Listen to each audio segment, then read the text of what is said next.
Welcome to enlighten class.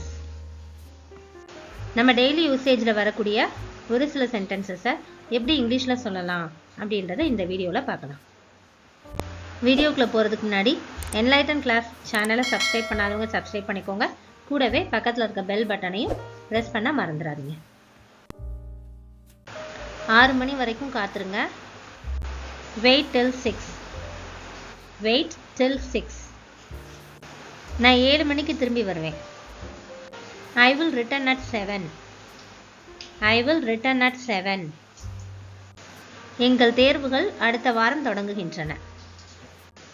Our test start next week.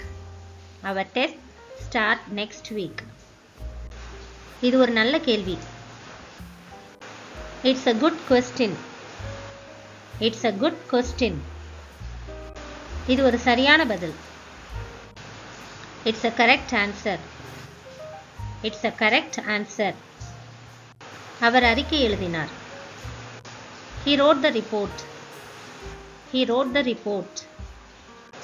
அவர் சட்டத்தை மீறினார். He broke the law.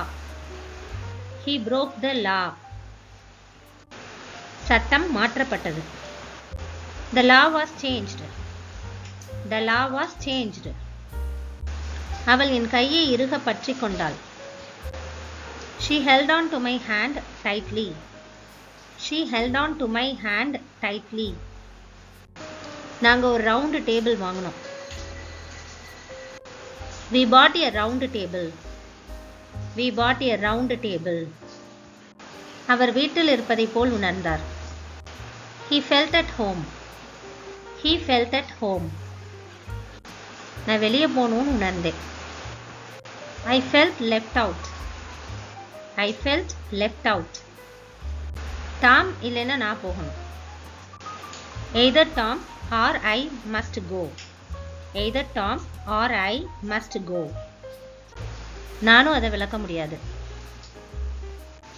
I can't explain it either. I can't explain it either. I hope this helps you and thanks for watching.